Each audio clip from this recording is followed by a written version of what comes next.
আসসালামু আলাইকুম প্রিয় চাকরি প্রত্যাশী ভাই বোন, আপনারা সবাই কেমন আছেন? আজকে আমরা আমাদের এই ভিডিওতে জনস্বাস্থ্য প্রকৌশল অধিদপ্তর থেকে প্রকাশিত হওয়া নতুন একটি নিয়োগ বিজ্ঞপ্তি নিয়ে বিস্তারিত আলোচনা করব। আপনি এই ভিডিওর মাধ্যমে জানতে পারবেন আপনি কিভাবে আবেদন করবেন, আবেদন করার শিক্ষাগত যোগ্যতা, সমস্ত বিষয় A to Z আপনি এই ভিডিওর মাধ্যমে জানতে পারবেন। চলুন কথা না বাড়িয়ে তবে মূল ভিডিওতে প্রবেশ করি।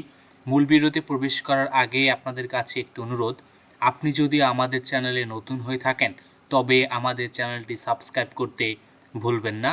আমাদের চ্যানেল বাংলাদেশ থেকে প্রকাশিত হওয়া সকল ধরনের নিয়োগ বিজ্ঞপ্তিগুলো নিয়ে বিস্তারিত আলোচনা করে থাকে। আপনারা এখানে দেখতে পাচ্ছেন যে গণপ্রজাতন্ত্রী বাংলাদেশ সরকার জনস্বাস্থ্য প্রকৌশল অধিদপ্তর শহীদ ক্যাপ্টেন মনসুর আলী সরণি থেকে কিন্তু এই নিয়োগ বিজ্ঞপ্তিটি প্রকাশিত করেছে। এখানে কিন্তু তারা স্থানীয় সরকার পল্লী উন্নয়ন সমবায় মন্ত্রণালয় এর স্থানীয় সরকার বিভাগের অধীন জনস্বাস্থ্য প্রকৌশল অধিদপ্তরের নিম্নবর্ণিত রাজস্ব অস্থায়ী রাজস্ব খাতভুক্ত পদে নিয়োগের জন্য পদের পার্শ্বে বর্ণিত শিক্ষাগত ও অন্যান্য যোগ্যতা এবং নিম্নবর্ণিত শর্ত সাপেক্ষে বাংলাদেশে প্রকৃত স্থায়ী নাগরিকদের নিকট হতে অনলাইনে আবেদন আহ্বান করা যাচ্ছে। অনলাইন ব্যতীত কোনো আবেদন কিন্তু তারা গ্রহণ করবেন না।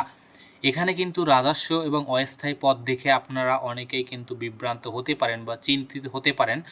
অস্থায়ী বলতে আসলেই আপনি একেবারে অস্থায়ী এরকমটা বোঝানো হয় না। আপনাকে প্রথমে অস্থায়ী ভিত্তিতেই কিন্তু সাধারণত নিয়োগ দেওয়া হয়, তার পরবর্তীতে কিন্তু আপনাকে পর্যায়ক্রমে আপনাকে স্থায়ী করা হয়। এই ধরনের নিয়োগ সাধারণত ম্যাক্সিমাম নিয়োগ কিন্তু আসলে এভাবেই হয়ে থাকে। আপনি যদি বিস্তারিতভাবে কোনো নিয়োগ বিজ্ঞপ্তিগুলো অ্যানালাইসিস করে দেখেন তাহলে কিন্তু দেখবেন এমনভাবে কিন্তু প্রায় ম্যাক্সিমাম নিয়োগ বিজ্ঞপ্তিগুলোই কিন্তু এভাবেই হয়ে থাকে। প্রথম অস্থায়ী ভিত্তিতে তারা নিয়োগ দেয়, তারপর একটা পার্টিকুলার সময় 1 থেকে 2 বছর পর গিয়ে কিন্তু আপনাকে তারা স্থায়ীকরণ করে নেয়। এখানে কিন্তু তারা মূলত অফিস সহায়ক পদে লোক নেবেন। অফিস সহায়ক পদে তারা মূলত কিন্তু 280 জন লোক নেবেন। গ্রেড 20-এর কিন্তু একটি জব এবং 18 থেকে 32 বছরের ভিতরে আপনারা যারা আছেন এখানে কিন্তু আপনারা আবেদন করতে পারবেন। কোনো স্বীকৃত বোর্ড হতে মাধ্যমিক স্কুল সার্টিফিকেট বা সমান পরীক্ষায় উত্তীর্ণ হলে কিন্তু আপনি এখানে আবেদন করতে পারবেন। আপনারা মাধ্যমিক স্কুল সার্টিফিকেট বা সমান যে কোনো সার্টিফিকেট থাকলেই কিন্তু এখানে আবেদন করা যাবে।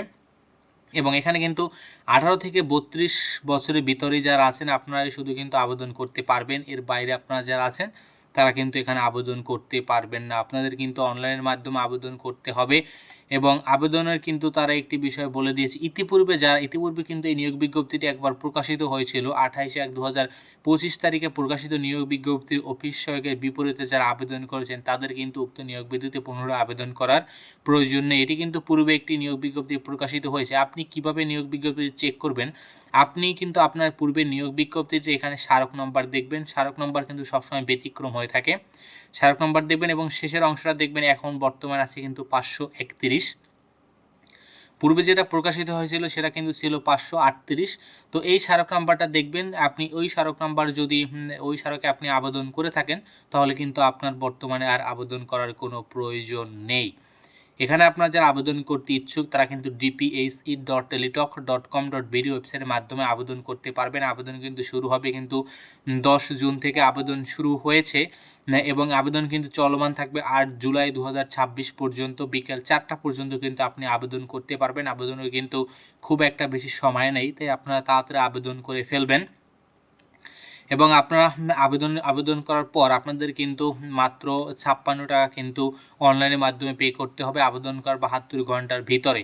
এবং বিশেষ করে অনলাইনে আবেদনপত্রের সকল অংশ পূরণের করে সাবমিট করা হলো আবেদন ফি জমা না দেওয়া পর্যন্ত অনলাইন আবেদনপত্র কোনো অবস্থাতেই কিন্তু গৃহীত করা হবে না। আপনি আবেদন করার পর যদি আপনি অনলাইনে কিন্তু আপনি যদি আবেদন ফি জমা না দেন তাহলে কিন্তু আপনার আবেদনটি ফাইনালি কিন্তু তাদের কাছে গ্রহণযোগ্য হবে না। ধন্যবাদ আপনাদেরকে এতক্ষণ আমাদের সাথে থাকার জন্য। এই ছিল আসলে জনস্বাস্থ্য প্রকৌশল অধিদপ্তর থেকে প্রকাশিত হওয়া নতুন নিয়োগ বিজ্ঞপ্তিটি।